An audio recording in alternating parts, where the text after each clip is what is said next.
안녕하세요. 생각의 차이에서 상일여고 국어를 가르치는 이금주입니다. 자, 우리 상일여고 신입생 친구들 입학까지 정말 얼마 안 남았는데 아무래도 여고다 보니까 그런 걱정들이 많이 들 것 같습니다. 여고니까 특히 좀 국어가 많이 어려울 것 같다 이런 얘기도 주변에서 많이 들었을 것 같고 구체적으로 중학교 때랑 특히 여고 시험 여고 국어 시험이 어떻게 나올지 그런 막연한 걱정이 많을 것 같아서 선생님이 오늘은 작년 상일여고 기출 문제 중에서 오답률이 가장 높았던 세 문제를 보여드리려고 합니다. 그래서 이 문제들을 보면서 구체적으로 상일여고 국어는 어떻게 나오는지 어떻게 대비를 좀 해야 하는지 정보를 얻어가셨으면 좋겠습니다. 자, 일단 첫 번째 문제를 보겠습니다. 오답률 3위 문제입니다. 사실 상일여고에서 오답률이 높은 문제는 공통점이 있습니다. 다 좀 창의적인 문제가 많아요. 문제 유형 자체가 창의적이기도 하고 여러분들의 창의력을 요구하기도 합니다. 그래서 이 오답률 3위 문제는 이 학생들의 창의성을 요구했었던 그런 문제였습니다. 자, 보기에 보면 이게 서답형 문제거든요. 일단 기본적으로 여러분들이 선택형 문제를 푸는 것보다 서답형 문제에서 많이 부담을 느낍니다. 자, 여기 빈칸을 채워야 되는 문제인데, 자, 나도 가시행이 가장 마음에 다가왔던 것 같아. 단어로 표현하자면 나 등 이런 면에서 좋더라고. 자, 이렇게 적혀 있고 조건을 볼게요. 가와 나 모두 자신의 생각대로 자유롭게 쓸 것. 당황스럽죠. 자, 우리 보통 중간고사, 기말고사 이런 시험들은 정답이 정해져 있을 거라고 생각하는데 우리 상일여고는 그렇지 않습니다. 상일여고는 중간고사 시험인데도 불구하고 본인의 생각을 적어야 하는 문제가 출제되었습니다. 자, 특히 뭐 가 같은 경우는 채우는 게 어렵지 않아요. 그냥 시행을 고르는 거기 때문에 뭐 1행, 2행, 3행, 4행 중에서 골라주면 되는데 문제는 납니다. 이 시행이 마음에 드는 이유를 단어로 표현을 해야 됩니다. 그런데 이 단어를 세 개의 단어로 써야 합니다. 그래서 이 문제가 정답으로 인정되기 위해서는 이 시행이 마음에 드는 이유가 적절해야 하거든요. 결국 이 나가 가장 중요한 문제라고 볼 수 있습니다. 나를 잘 채워야지 이 문제를 정답으로 인정받을 수 있습니다. 자, 사실 이 문제가 오답률이 높기는 하지만 난이도 자체가 엄청 어려운 문제는 아닙니다. 난이도 자체가 높진 않지만 일단 당황스럽죠. 시험장에서 갑자기 내가 생각을 해서 나의 생각을 적어야 한다는 게 쉽지 않고 그 생각을 그냥 차라리 문장 형식으로 적으라고 했으면 괜찮았을 텐데 단어 세 가지로 써야 합니다.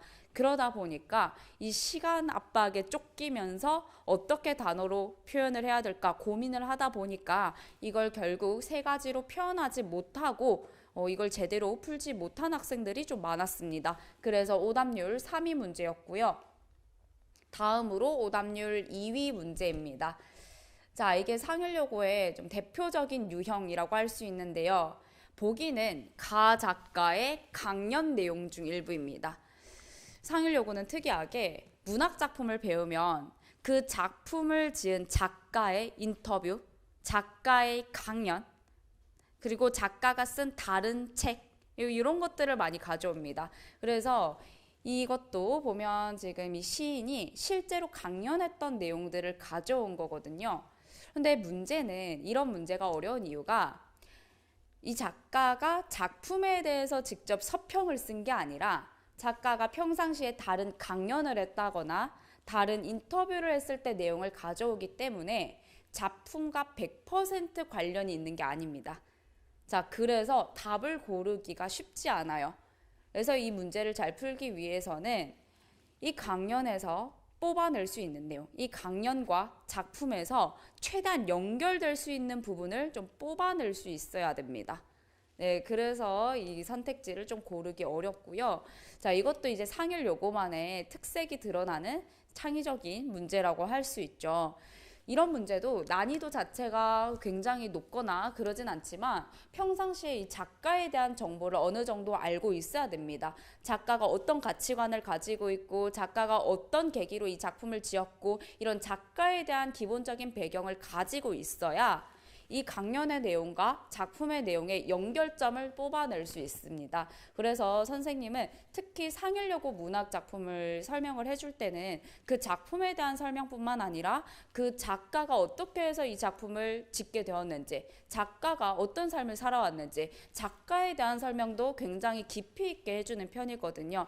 이런 문제가 나오기 때문입니다. 그래서 작품에 대한 내용만 알면 되는 게 아니라 작가까지도 우리가 공부를 열심히 해줘야 됩니다. 중학교 때랑 좀 많이 다르다는 게 느껴질 거예요. 우리 중학교 때는 작품에서 한 줄 한 줄 열심히 암기를 하면서 여기 어떤 표현법 사용되었고 뭐 어떤 내용이고 이런 거 잘만 외웠으면 평가 문제집으로 풀면서 연습하면 되거든요.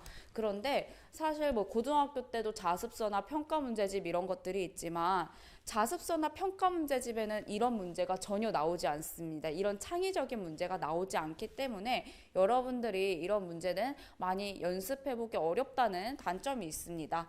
자, 그 다음 마지막으로 오답률 1위 문제입니다. 자, 여기도 이제 보기가 나와 있는데 보기를 한번 같이 보겠습니다.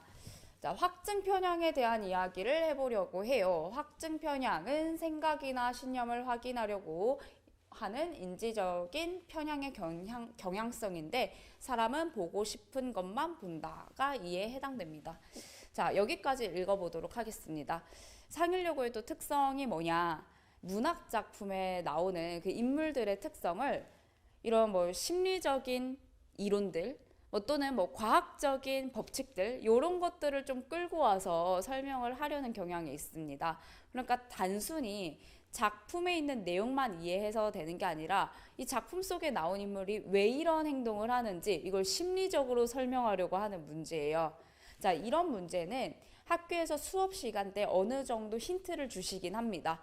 그래서 학교 선생님이 언급을 이미 했습니다. 이 작품은 확증 편향이라는 인지적 경향성, 인지적 편향의 경향성과 좀 관련이 있다라고 설명은 해주시지만 선택지를 보면 구체적으로 파수꾼 나의 어떤 행동이 확증 편향인지, 그 다음 파수꾼 나의 인지적 편향을 깨기 위해서 파수꾼 다가 노력을 하고 있는지, 그런 파수꾼 나의 구체적인 행동들, 또 파수꾼 다의 구체적인 행동들이 어떤 행동들이 인지적 편향인지 이걸 응용해서 적용할 수 있어야 됩니다.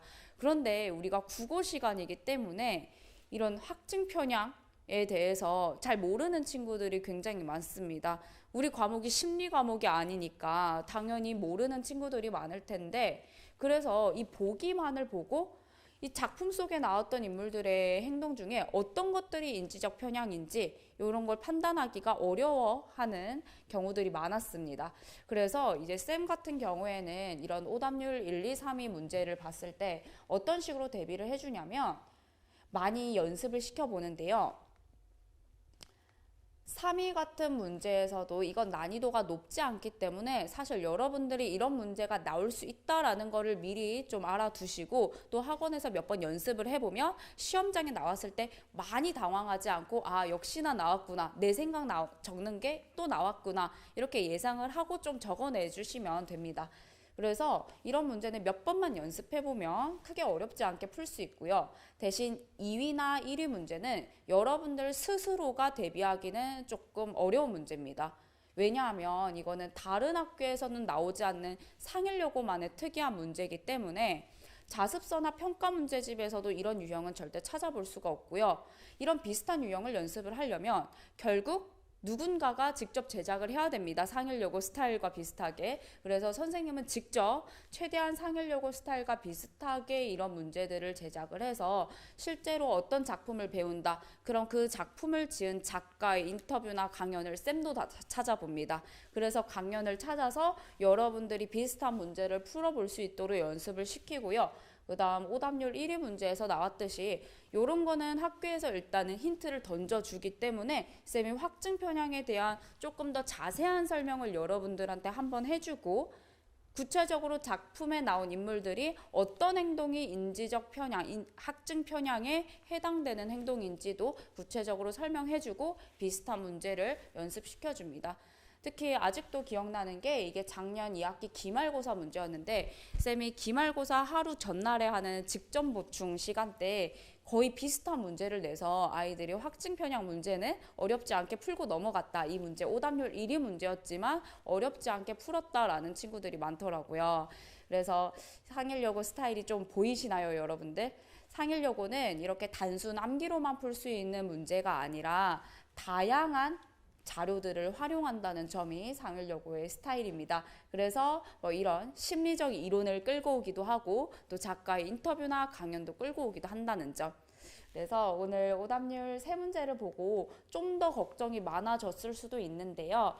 상일여고는 어쨌든 국어가 많이 어렵게 나오기 때문에 많은 연습을 하셔야 되고 그 연습이 자습서나 평가 문제집 이런 시중 문제집으로는 좀 부족할 수 있다. 그래서 학교 선생님이 수업 시간 때 힌트를 주실 겁니다. 그런 확증 편향이라든지 다른 심리적 이론에 대한 힌트를 던져주시면 제 쌤한테 그 필기를 보여주면 쌤이 그 필기와 관련된 비슷한 문제를 직접 제작해서 연습을 시켜주니까요. 여러분들 걱정 많이 하지 말고 쌤이랑 열심히 1학년 내신 대비할 수 있었으면 좋겠습니다. 네, 그럼 지금까지 영상 봐주셔서 감사합니다.